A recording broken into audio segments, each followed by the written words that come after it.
Programa Alto Astral no 14. Entrevista.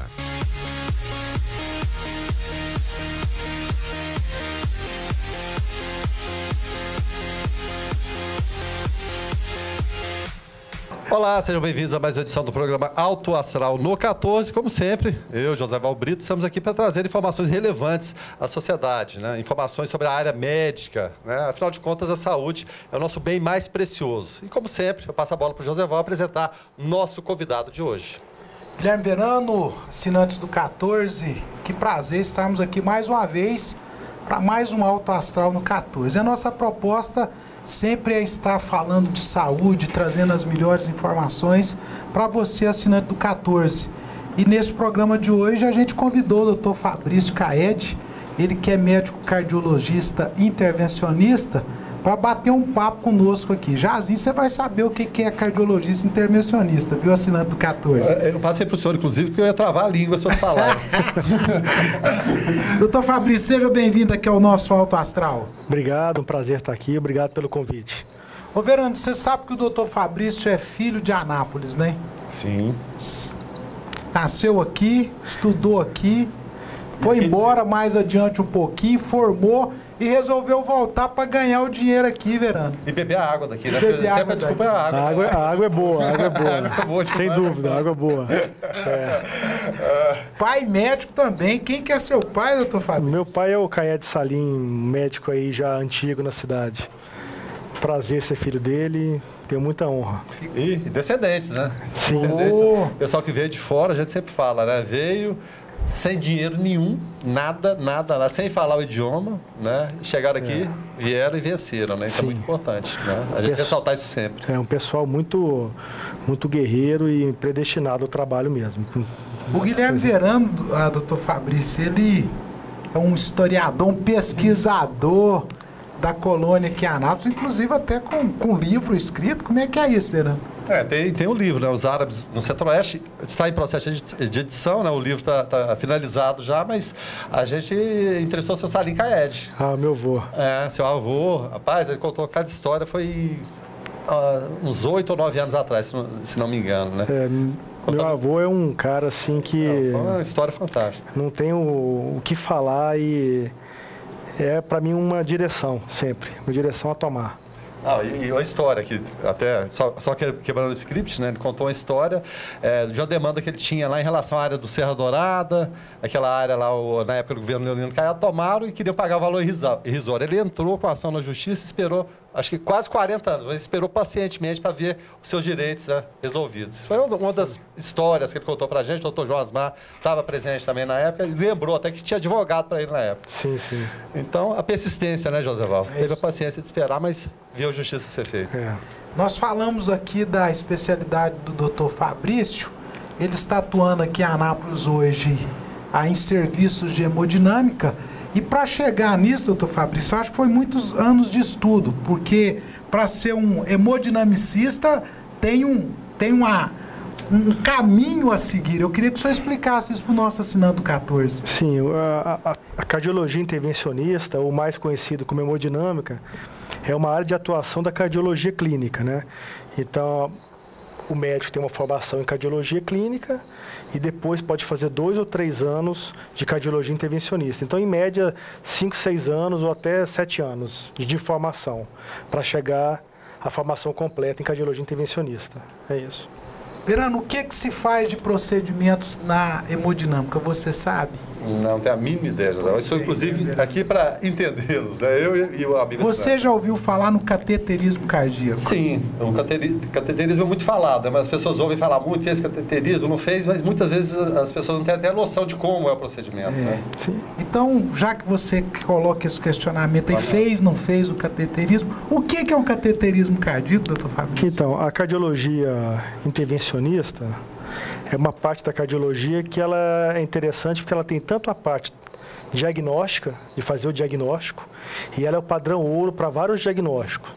E a parte terapêutica, ou seja, intervencionista, que você faz o diagnóstico e se precisa fazer algum tratamento, Você também faz o que a gente fala percutaneamente, sem precisar abrir o peito, apenas com uma pequena incisão, um pequeno furinho na perna, ou preferencialmente na radial que a gente está fazendo, que é mais seguro. É isso. Por exemplo, o que é o cateterismo? Você vai num cardiologista clínico e ele suspeita que você está com uma angina, um cansaço desproporcional às atividades que você está fazendo. Ele acha que aquilo é uma insuficiência coronariana, ou seja, está indo menos sangue para o músculo. Então, o músculo começa a sofrer essa isquemia. Então, em algumas pessoas tem dor e outras apenas um equivalente isquêmico, tipo um cansaço desproporcional àquilo. Isso seria mal colocando, eu procuro sempre colocar a fala aqui da pessoa, do ouvinte, uma falta de irrigação. Exatamente. O sangue, que seria o combustível para o músculo, está indo pouco, entendeu? Então, o músculo está sofrendo com aquela falta de sangue. Tentar captar, tipo, a bomba de combustível, tentando puxar ali, não vem, né?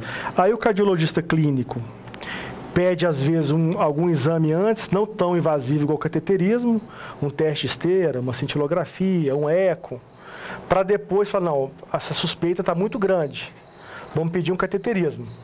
E o cateterismo é um exame que ele vai enfiar um tubinho, introduzir um tubinho no braço ou na perna, injetar o contraste nas coronárias, tem um maquinário com uma tecnologia muito nova, e a gente vê esse contraste passando pela coronária e vê, tem uma obstrução realmente. Aquele fluxo completo. Fluxo, ou ele está diminuído, ou ele está ausente, fechou totalmente o vaso, ou ele está passando bem, uma lesão leve, e eu vou identificar isso e vou ver se precisa tratar. Aí já é um outro estágio. Aí eu vou sair do diagnóstico e vou entrar para a parte terapêutica, que seria a angioplastia. Colocar um stent, muitas vezes. Só que a hemodinâmica é muito mais que isso. Não é só problema coronariano. A gente tem um problema das válvulas também, problema das comunicações das partes do coração. Então é uma gama de procedimento percutâneo muito grande. E só aumenta. Só aumenta. Cada ano tem uma novidade. É isso. Doutor Fabrício, falando em cateterismo aí, só para o assinando 14, às vezes tem essa dúvida e a gente que está no meio ouve um comentário. Aí eu fiz um cateterismo cardíaco, o meu foi feito pela perna, na virilha. O outro já diz, não, mas o meu foi feito no braço. O que muda em relação a isso? Tem alguma mudança? Muda várias coisas. Primeiro, o tempo de repouso do paciente já é muito diferente. O paciente que faz pela perna tem que ficar deitado uma média de 5, 6 horas, ou mais, dependendo do calibre do introdutor que a gente usa. Pelo braço, ele vai embora em 30 minutos. A segurança em relação a complicações vasculares, tipo sangramento, hematomas, é quase irrisória no braço. Então, assim, a tendência hoje, mundial, é de procedimentos complexos feitos pelo braço. E nisso aí colabora até, e é claro, o senhor estava falando de evolução, os equipamentos ficarem cada vez mais evoluídos, mais finos, né, mais delicados, sim. A visibilidade que você está acompanhando ali maior, então colabore muito para isso. Sim, a hemodinâmica é uma parte da cardiologia que avança a passos largos. O nome mesmo diz, né? Dinâmico. Exatamente, bastante dinâmico. O senhor começou a citar aí da questão da angioplastia. A gente sempre também acompanhando o ambiente hospitalar. O paciente foi para o serviço de hemodinâmica, fez um cateterismo e precisou fazer uma angioplastia. Em quais casos que aí vocês já entram com a angioplastia na sequência? Então, essa parte da cardiologia intervencionista, ela trata tanto o paciente crônico estável, como do paciente agudo. Quando o paciente entra numa emergência, numa síndrome coronariana, ou seja, um vaso provavelmente fechado, com um quadro típico de infarto, na maioria absoluta das vezes, o cateterismo será seguido de uma angioplastia. Para você falar bem assim, claramente, abrir o vaso novamente e deixar o fluxo passar, deixar o vaso patente. Então o paciente entra numa emergência com uma dor típica. Alguns pacientes podem ter, até bom citar, existem alguns tipos de síndrome coronariana que o paciente não sente com dor. Uma dor na barriga, ou senão só náusea. Então, assim, existem algumas variações. Então, é feito o diagnóstico, eletro, exame de sangue, dosar enzimas. E se for um quadro de infarto, a angioplastia vai ser prontamente feita. Agora tem aqueles pacientes crônicos, estáveis, que a gente fala uma angina estável. Ele tem um tratamento clínico e ele tem um tratamento com stent. Se o paciente está limitado, mesmo com a medicação, não consegue ficar livre da angina ou do cansaço, muitas vezes ele volta para a hemodinâmica e vai fazer angioplastia, colocar stent. É isso. Tá, então a angioplastia faz com essa colocação do stent. O que é esse stent? Stent é uma prótese, né, metálica, que hoje no mercado a gente tem dois tipos. A prótese metálica, apenas só o metal, né? Pode ser cromo cobalto, tem vários materiais. E tem o stent que é hoje o melhor, na maioria dos casos, né? Que é o stent que ele é revestido por uma droga, né? E essa droga vai tentar impedir a progressão de doença. Ou um evento que acontecia muito no stent só apenas metálico, que o stent metálico seria apenas uma barreira mecânica. Ele abriu o vaso e deixou ele patente. Mas existe uma proliferação que pode acontecer em alguns casos, principalmente nos pacientes diabéticos, que é criar uma nova íntima dentro do vaso. Então, você tem que ter que colocar um outro stent lá dentro e abrir novamente. Então, preferencialmente, o stent farmacológico, que é eluído dessa droga, ele tende a evitar essa proliferação de doença. É isso. Mal falando aqui, ele vai liberando essa droga, ele vai liberando um curto espaço de tempo e evita essa resposta do corpo a essa prótese. Que é até natural. Natural, é uma resposta do corpo. Entendeu? Sim, é importante lembrar que hoje a indicação do stent farmacológico é na maioria dos casos, mas em alguns casos você tem que usar ainda o convencional, que é só o metal. Ah, tá. Então tem indicação do tradicional, hein? Bem pouca, mas tem. Então, vai ser só na verdade, a indicação hoje, infelizmente, é mais financeira. É isso que eu ia perguntar, a questão do custo. Né? Financeira do que médica, né? E é claro que um país igual o nosso, com todos esses problemas sociais, isso pesa. Mas se fosse um país perfeito... que não usaria o outro mais. Então, em pouquíssimos casos, entendeu? E a introdução desse stent dentro do indivíduo aí é só nos furinhos no braço ou na perna? Como é que é isso, doutor? Então, a maioria das angioplastias, né, são feitas com um introdutor que a gente fala de 6 French, que seria um tubinho mais ou menos próximo de 2 milímetros de diâmetro. Então, é nada, né? Bem pouco. E pelo catéter, de onde vem o nome cateterismo, vão se passar vários materiais. Uma guia, tem uma guia que ela é usada para passar a lesão, obstrução, que é próximo de um fio de cabelo. E por essa guia vai passar um balão, vai passar um stent, tudo bem pequeno, que tem todo esse maquinário que amplia, que digitaliza as imagens, que faz ficar, parece ser fácil, mas não é. É isso que eu ia perguntar, né? Porque é um trabalho físico, atenção, né? O tempo todo para você poder... É bem minimalista, é isso. Bem delicado. Bem delicado, bem delicado. Verano, uma coisa interessante que a gente vê, às vezes a pessoa fala assim, não é verdade não, mentiu. Eu infartei, mas não tive que fazer cateterismo e nem angioplastia. A pergunta que eu queria fazer para o senhor, todo mundo que infarta tem que passar por um desses procedimentos? Ou tem casos que realmente a pessoa infarta e não tem que passar? Como é que é isso? Todo paciente que sofre um infarto, ele tem que estratificar depois o que aconteceu, para o que pode ser feito. Para você, porque o cateterismo, ele vai ser para você um divisor de águas.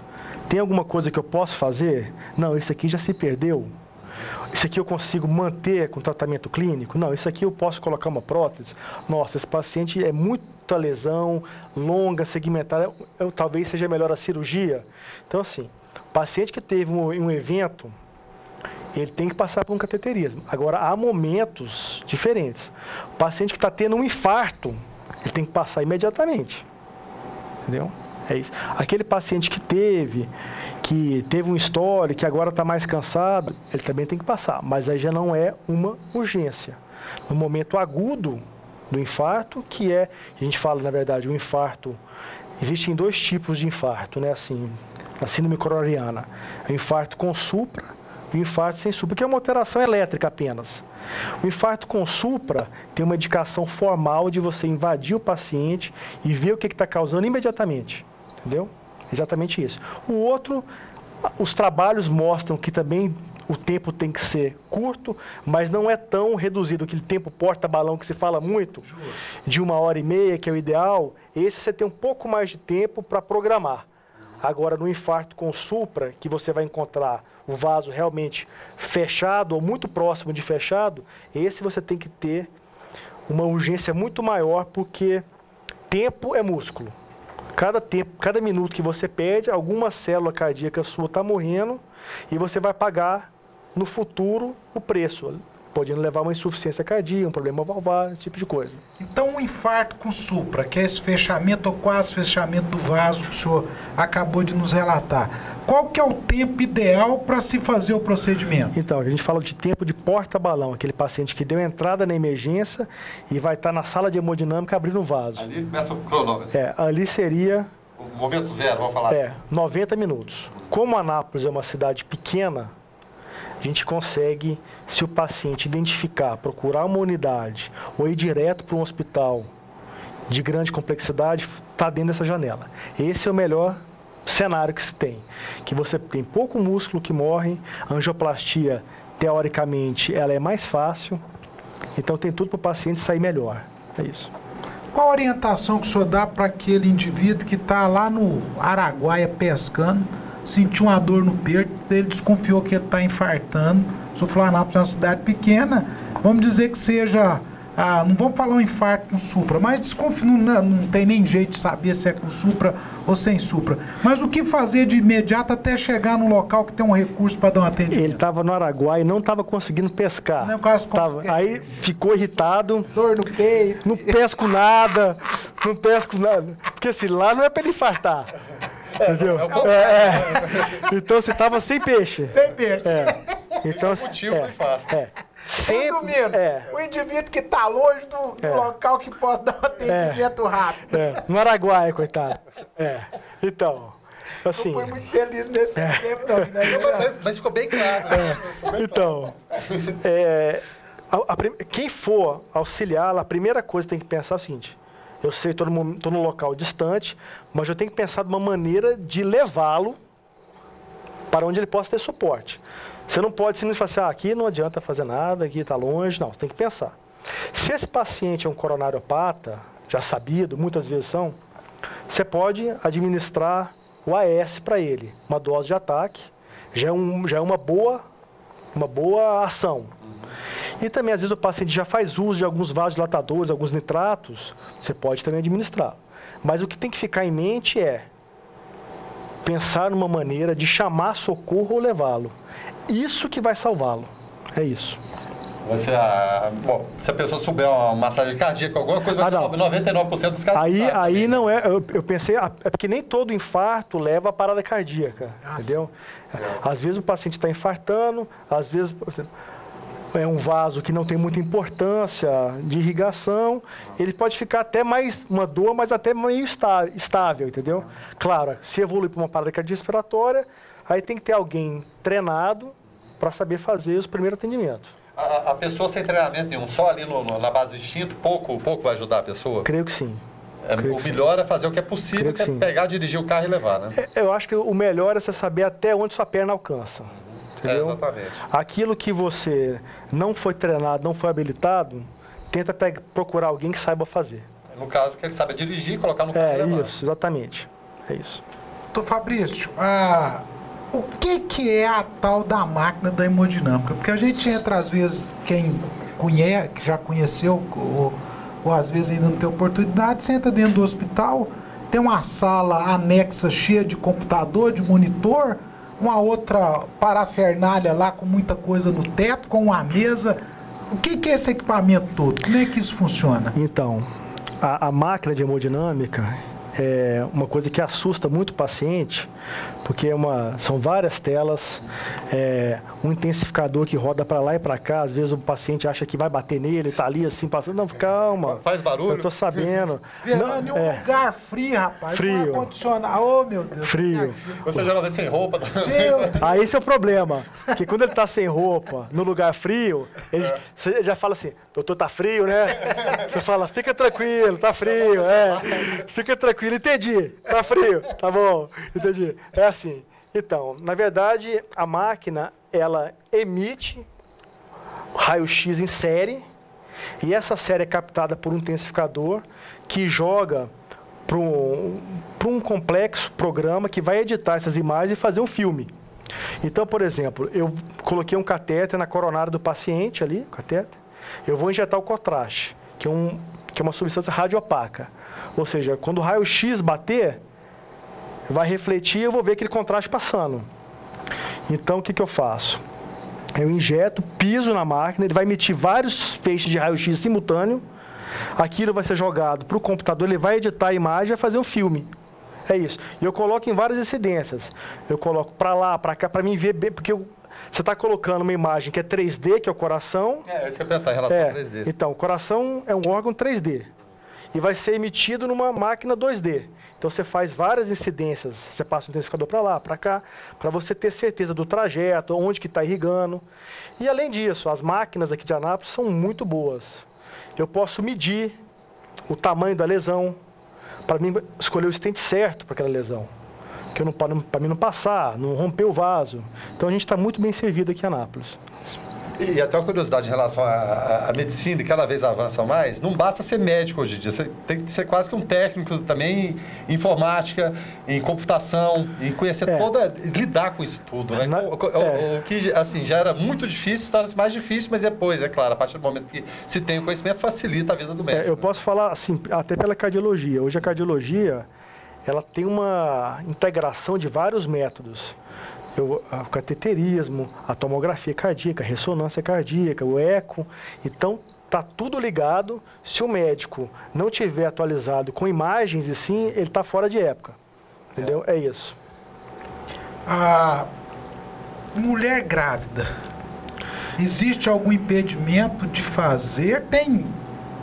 Tem algum tratamento conservador para esperar ganhar o neném? Como é que é isso? Então, se ela estiver gestante, tem toda uma complicação, porque a máquina é um emissor de raio-x, entendeu? E causa dano, pode causar dano, dependendo do momento da gestação, que a gente tem que evitar. E existem momentos que não tem como você evitar. Por exemplo, uma gestante, um infarto agudo. Então, se for um caso eletivo, a gente tem que fazer o máximo para evitar. Né? Esperar a gestação. Agora, infelizmente, pode acontecer de uma gestante ter um infarto. Então, você vai ter que correr o risco, muitas vezes, mas tentando salvar a mãe. É isso. E nesse caso, está se aproximando o momento, vamos colocar aqui, uma gestante com 6 meses. É aconselhável ela ficar esse período final no hospital ou ela pode ir para casa? Aí depende o obstetra e ginecologista dela que vai comer o risco e o benefício. E sempre em conversa com o cardiologista. Isso. Coisa que a gente tem que ponderar muito, ver o grau de evolução da gestação, o tipo de doença que ela pode ter. Isso aí é uma coisa muito complexa. Caso a caso. Doutor Fabrício, fez o cateterismo, só o cateterismo em si. Após o procedimento, fica quanto tempo no hospital? Então, um paciente eletivo que faz um cateterismo pelo braço, 30 minutos, pode ir embora. Depois de 30 minutos? Sim, ou menos. Na perna aí? Na perna fica um tempo um pouquinho maior, a média de 5 a 6 horas. E se for o cateterismo seguido da angioplastia, aí o tempo de hospital é maior, não é a mesma Então, aí coisa? depende. Por exemplo, o paciente que fez uma angioplastia eletiva, as angioplastias eletivas que cursam bem, com uma grande maioria, alta no outro dia. Existem vários estudos de custo, risco e benefício nos Estados Unidos de alta no mesmo dia de angioplastia eletiva. Aquele paciente que tem uma angioplastia de baixo risco, que fica próximo de uma região do hospital e ele faz angioplastia e pode ir embora no mesmo dia, chama same day discharge. Isso desonera demais o sistema de saúde, demais, que para todo mundo, fizemos angioplastia, internação, ainda mais se for, que tem alguns locais que é internação, paciente eletivo, unidade fechada, quarto. Agora, o paciente que faz uma angioplastia pós-infarto, aí ele precisa de um tempo maior. A gente tem que acompanhar a evolução dele.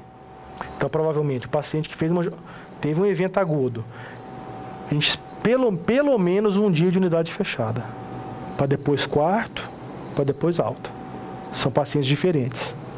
Em termos de evolução até da cirurgia, em termos históricos, há quanto tempo você faz o cateterismo no Brasil? Porque eu lembro final dos anos 70 e início dos anos 80, o presidente João Figueiredo teve que sair aqui do Brasil e ir para Cleveland, nos Estados Unidos, para fazer a cirurgia lá. Continua sendo a Meca ou não? O Brasil já tem as condições ideais também em termos de tecnologia? Olha, eu até tive um tempo, eu passei alguns dias em Cleveland, fiz um curso lá. Eu acho assim, nós temos o que eles têm.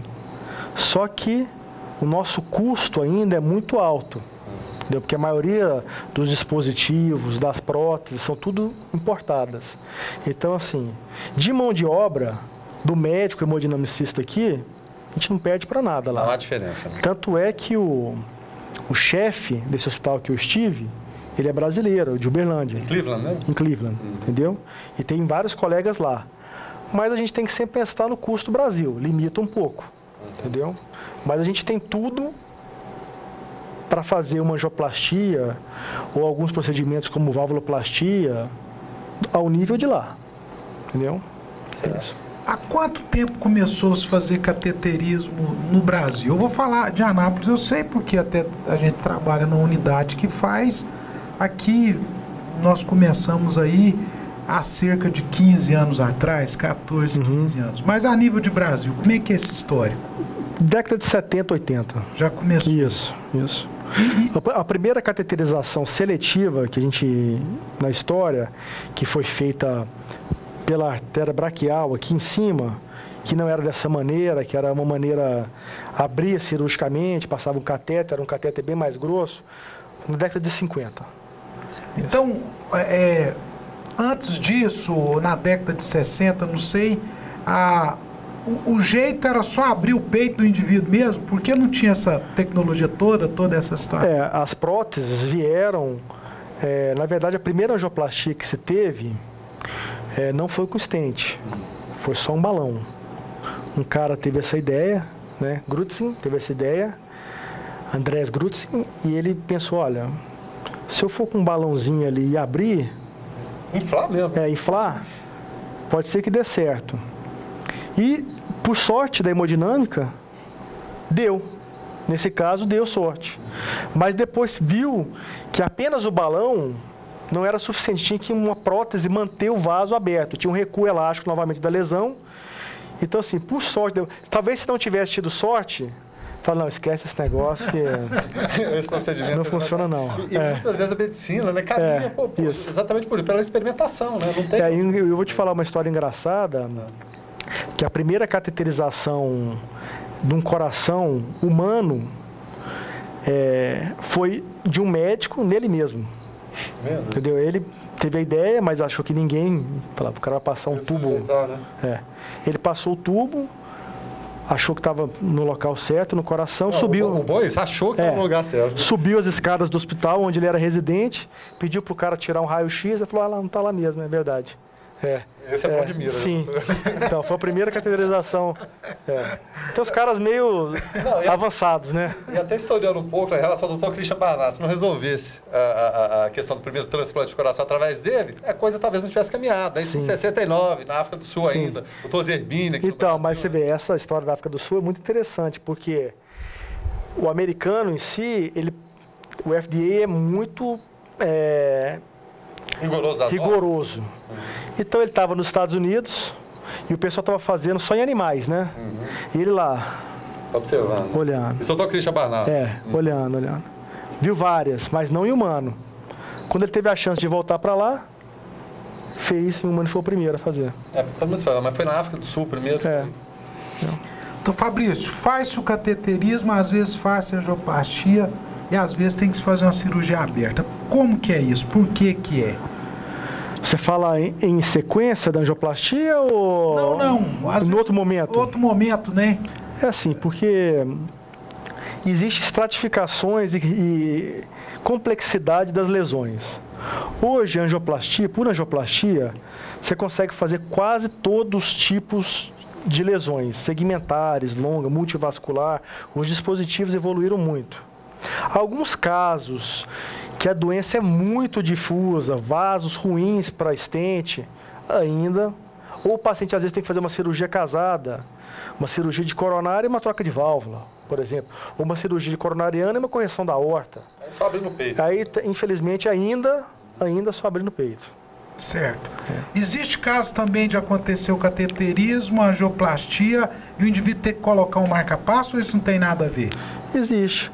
Assim, são coisas que se entrelaçam, mas podem ser diferentes. Por exemplo, o paciente pode estar tendo algum tipo de arritmia por algum problema coronariano.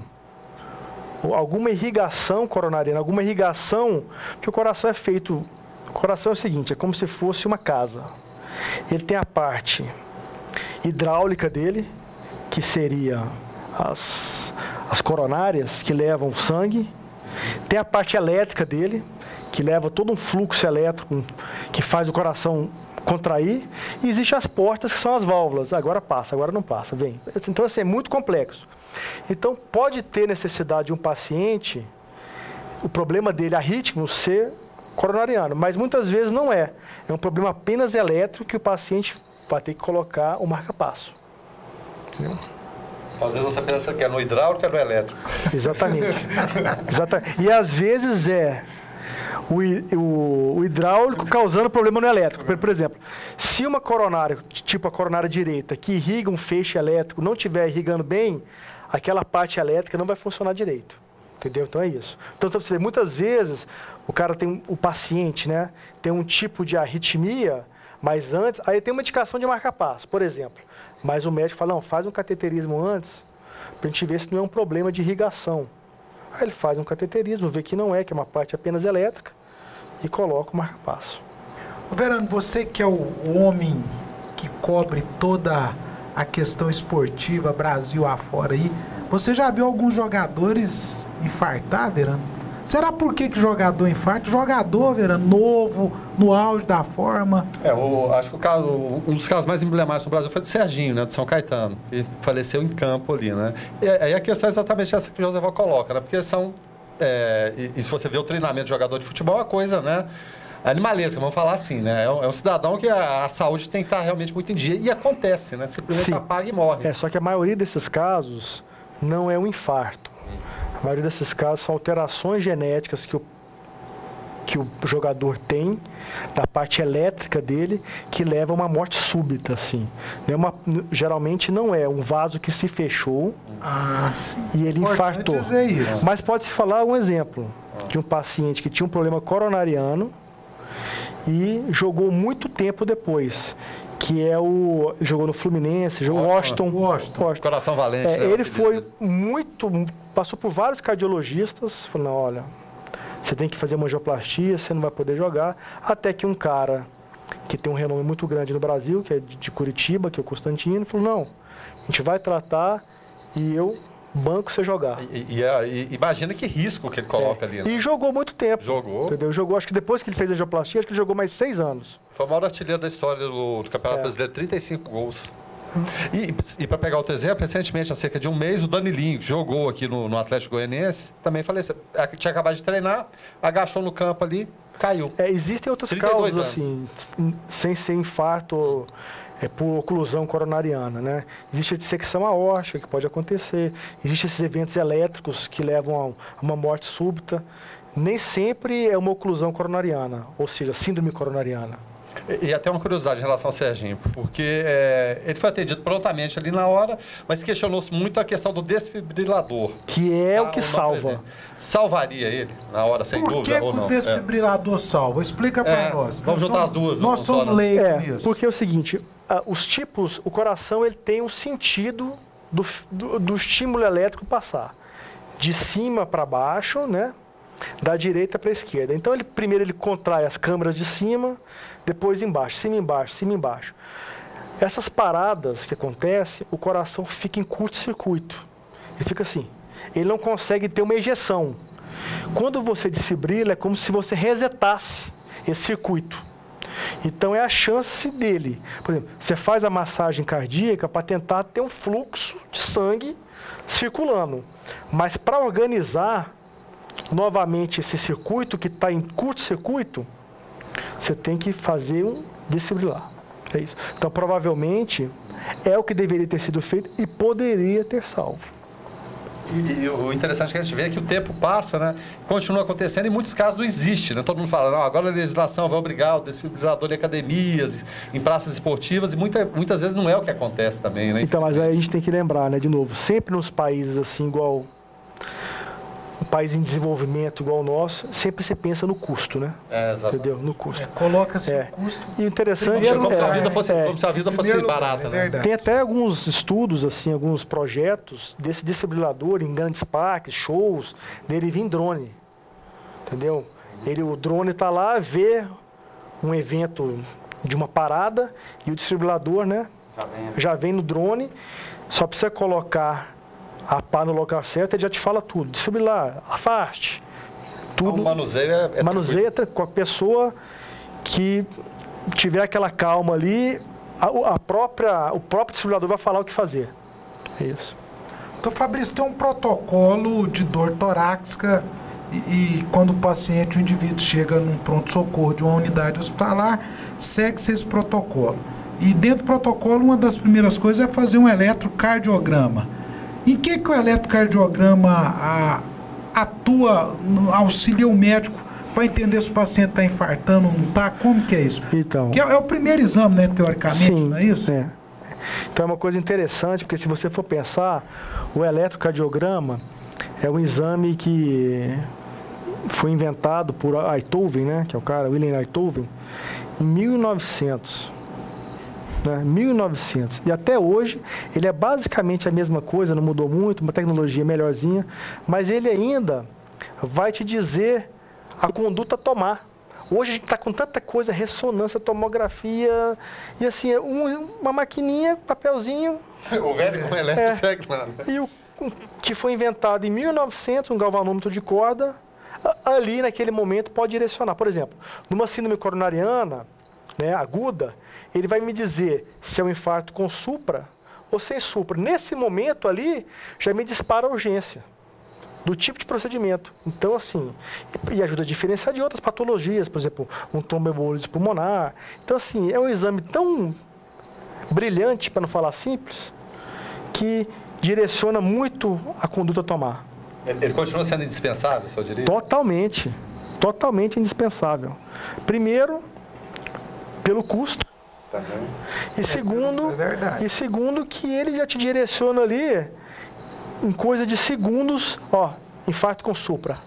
Aciona a hemodinâmica, agora para a sala. Então, assim, é um método diagnóstico brilhante. E a gente ainda vê, Verano, indivíduos aí, amigos, colegas, parceiros, que vai no médico fazer o bendito do check-up, pede uma série, uma bateria de exame de sangue, e o médico pede um eletro e o cara diz, não vou fazer não, que eu tô com medo de descobrir se eu tô com algum problema no coração. Dá um recado desse indivíduo para nós, doutor Fabrício. Olha, se você não fizer o eletro, o William Einthoven, que está no caixão lá, vai virar e revirar, porque é um exame, não dói, entendeu?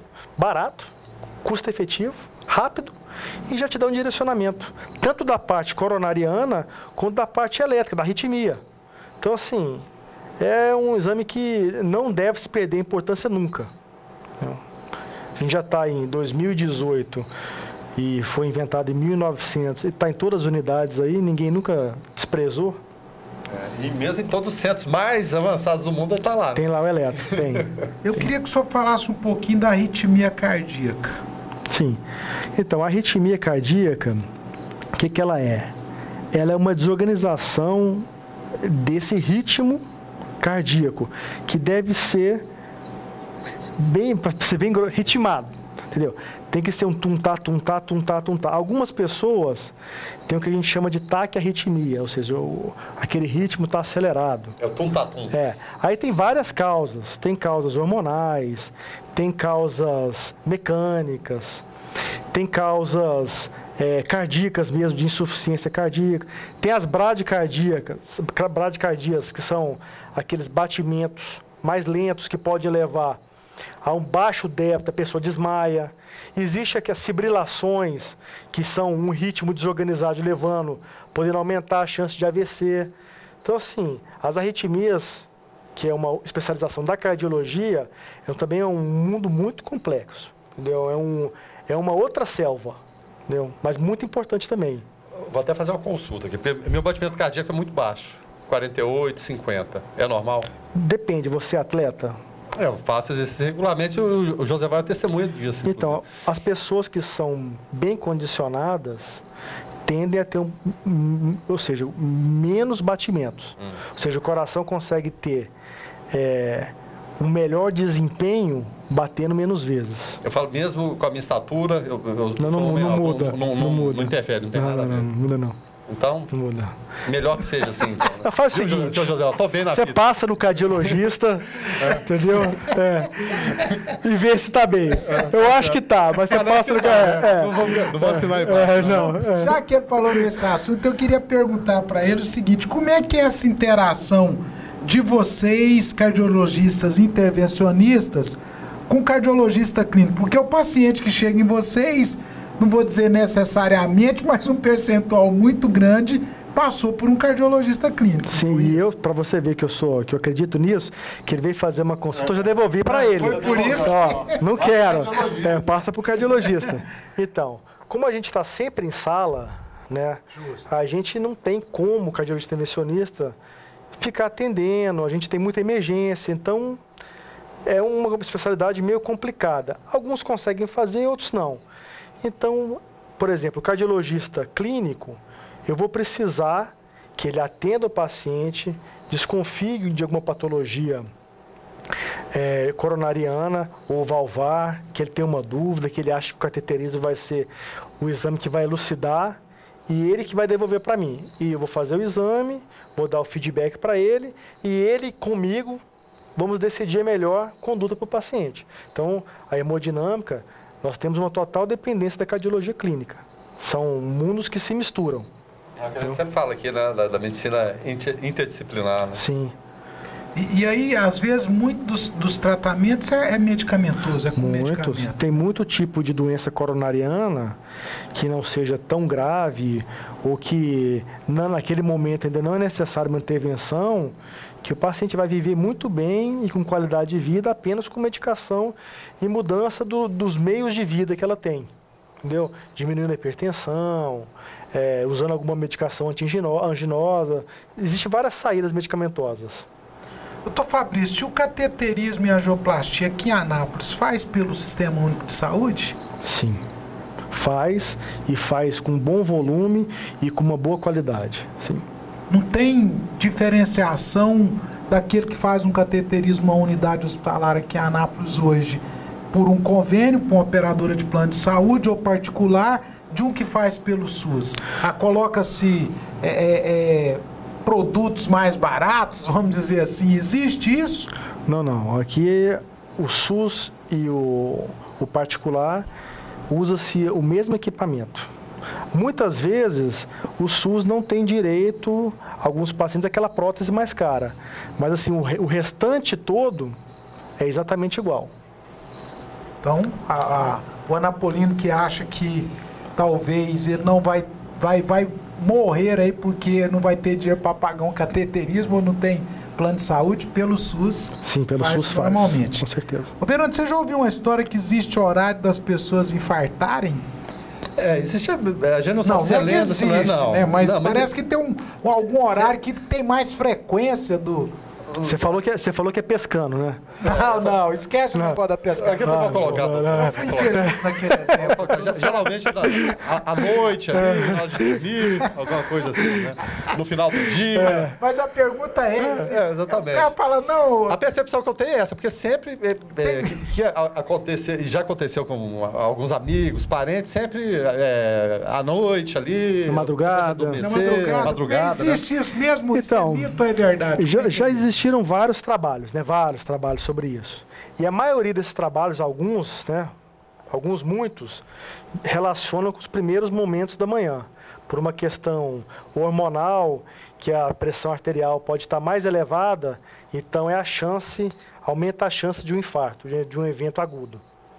Vários trabalhos mostraram isso. Tem a ver sai do repouso total, aquela pessoa que desperta de uma vez ali. É uma questão hormonal, do cortisol, que eleva a pressão. É isso. Entendeu? Olha para o lado, você olha assim, nossa senhora, dormi com isso, aí você acorda e infarta, aí entendeu? Outra vez fala, exatamente. Aí infarta os dois, entendeu? Pode ser também. Não, então existe uma Existe. Como o nosso assinante aqui está em Anápolis, região de Anápolis, e muitas vezes as pessoas buscam serviço em Goiânia sem saber que Anápolis tem um nível de serviço igual nós temos hoje. O senhor pode dizer que a nossa cidade está bem servida nessa área de atuação do senhor? Muito bem servida. Não é bem servida, não. Muito bem servida. O único motivo que ele pode ir para Goiânia é ele querer passear lá. Que da parte médica eu não vejo sentido nenhum.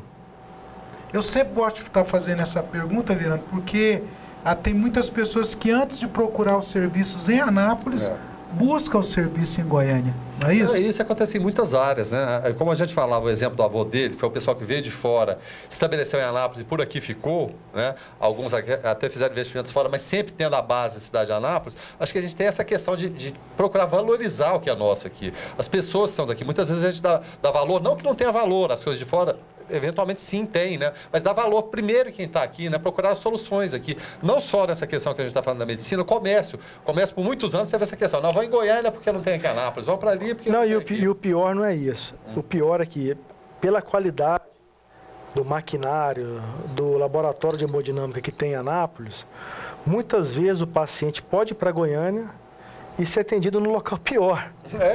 Só que ele não tem como ele comparar, porque às vezes ele vai lá, ele não sabe, está achando que está no melhor maquinário, com o melhor material. Às vezes a construção é mais bonita, né? Não, mas às vezes não é, só o outro local, entendeu? Essa questão, né?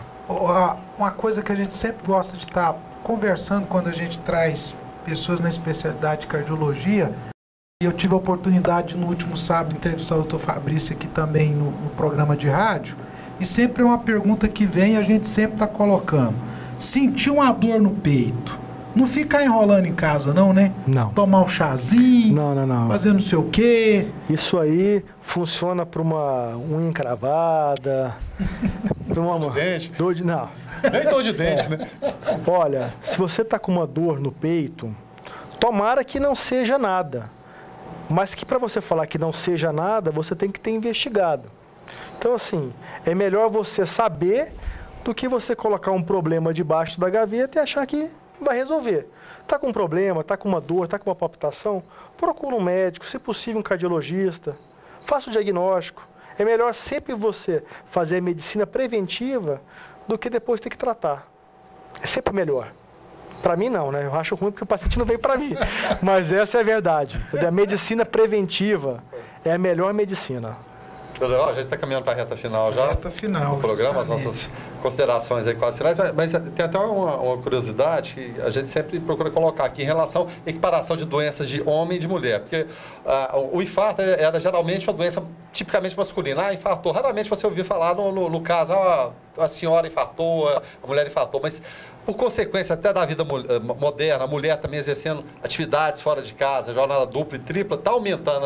O senhor tem essa percepção que aumenta também a incidência em mulheres? Na verdade, tem aqueles causadores, aqueles preditores independentes de doença coronariana, né? Tem os clássicos, né? Que são diabetes, tabagismo, histórico familiar, hipercolesterolemia, que é o colesterol aumentado, né? Então, assim, E tem um diferencial também. O homem, né, tende muito a assumir riscos, que a mulher não. A mulher geralmente procura mais prontamente a ajuda médica do que o homem. Entendeu? Então, assim, mas a doença coronariana está com uma incidência muito grande na mulher e no homem, porque as mulheres fumam também. As mulheres estão com uma alimentação descontrolada, devido a todo esse ritmo de vida nosso, hoje louco, entendeu? Então, muitas mulheres diabéticas, com síndrome metabólica, colesterol alto. Jornada dupla, tripla, né? Isso aí. Então, assim, é uma doença com uma incidência muito grande nos dois sexos. Severano, nós só temos que agradecer ao doutor Fabrício por nos ter dado a honra de passarmos esses momentos aqui de uma agradável conversa, que é a proposta nossa mesmo. Exatamente. Deixar o entrevistado bem à vontade e, consequentemente, o ouvinte também tem o interesse de estar ouvindo esse bate-papo nosso aqui. Muito obrigado pela participação aqui conosco no Alto Astral no 14. E o senhor pode vir quantas vezes quiser, viu? Tá bom. Semana que vem estou aqui, então. Muito obrigado pelo convite. Gostei muito, estou à disposição de vocês. Pra gente terminar a consulta, né? Não, você vai no cardiologista. Entendeu? Tá certo. Tá bom. Então, tá bom, a gente agradece ao doutor Fabrício, Joséval mais uma vez, e a intenção é exatamente essa, trazer, né, a linguagem que muitas vezes é técnica, né, mas transmitir, né, para o cidadão comum, né, para que haja esse entendimento. Acho que isso é muito, muito importante, né, e o doutor Fabrício fez isso com perfeição no dia de hoje. Parabéns, obrigado muito obrigado, obrigado pelo convite. Fabrício, e a gente agradece também, né, Joséval, doutor Fabrício, e os nossos parceiros também, sem os quais seria impossível a execução do programa Alto Astral do 14. Até logo mais. Canal 14 NET. Apoio Cultural. A Clínica Radiológica de Anápolis, também a CIA, Arroz e Feijão Imperial, Geolab Genéricos, Instituto Oncohematológico de Anápolis, Hospital Evangélico Goiano, Plameg, Unievangélica, Supermercado Atende Mais, Compensados Anápolis, Clínica Vacine, Barbante JK, Laboratório Modelo, BRG Brasil Geradores, Farmácia Naturalis, Cicobi Unicentro Norte Goiano, também Lages Vibracom e, é claro, agora, de agora em diante, também Resgate. Programa Alto Astral no 14. Entrevista.